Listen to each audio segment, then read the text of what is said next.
This is the AEW Rampage September 20th, 2024 full show results video which takes place at Mohegan Sun Arena in Wilkes-Barre, Pennsylvania.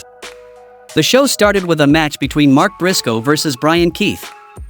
Briscoe has the advantage in the early going, using his redneck kung fu as well as an elbow drop off the ring apron. Bad Apple gets back in the fight with a low blow behind the referee's back and Keith executes a suplex on the floor outside heading into the commercial break. Later in the fight, Briscoe blocks the diamond dust and hits a superplex on Keith and they exchange elbows, chops, kicks, and throws in the middle of the ring. Briscoe misses the froggy bow and is blasted with a knee strike for a near fall and avoids diamond dust again and takes Keith down with multiple big lariats. In the end, Briscoe finishes off the Bad Apple with the J Driller for the pinfall win. Chris Jericho runs in and attacks Briscoe with the baseball bat. Orange Cassidy runs in and takes Jericho down to the mat, but Big Bill comes from behind and wipes out Orange with a big boot. Kyle O'Reilly tries to chop Big Bill down but ends up getting chokeslammed by him and the learning tree stands tall as the commentators note that Kyle O'Reilly can't afford to take these kinds of moves. The next match happened between Wheeler Yuta versus the Butcher. Butcher attacks Yuta from behind and hits a neckbreaker and he punishes Yuta some more, dropping him back first onto the barricade. Butcher slaps Yuta in the face, and that snaps him out of his funk and Yuta fires up and pounds on Butcher in the corner. Yuta drives him down to the mat and follows up with two German suplexes and then hammers down on Butcher and flattens him out on the mat for cattle mutilation. In the end, Wheeler Yuta applied submission, and the Butcher taps out.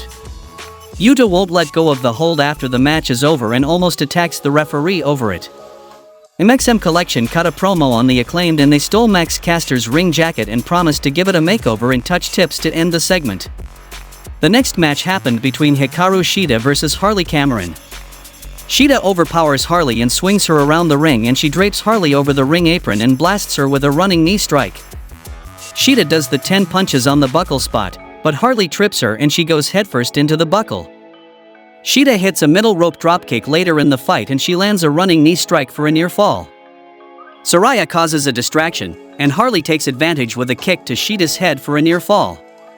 They exchange quick pin attempts in the middle of the ring and Shida hesitates on the katana and pays for it. Saraya grabs the kendo stick but Jamie Hayter shows up and takes it from her and Saraya runs away from Hayter. In the end, Shida hits the Falcon Arrow on Harley for the pinfall win. Shida and Hayter walk off together and Saraya gets in the ring and challenges Hayter to a Saraya's Rules match next week at Grand Slam.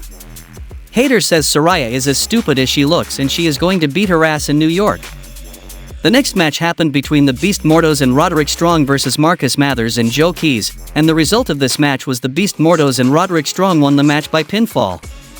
Deonna Purrazzo says she came to AEW to make beautiful and violent art. She came here alone but has cultivated a network of people willing to repay her generosity with loyalty. Taya Valkyrie shows up as her ally and Deonna says just wait until you see what she's building. In the main event of the show, we saw a four-way match between Nick Wayne versus Kip Sabian, Lio Rush, and Rocky Romero.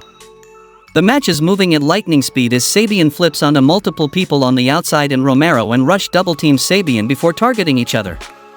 Wayne trips Sabian and crotches him in the corner. Wayne gets the better of Leo and poses in the corner, with the rest of the patriarchy watching on from the backstage area. Later in the fight, Romero has all his opponents in different corners and takes turns clotheslining them all.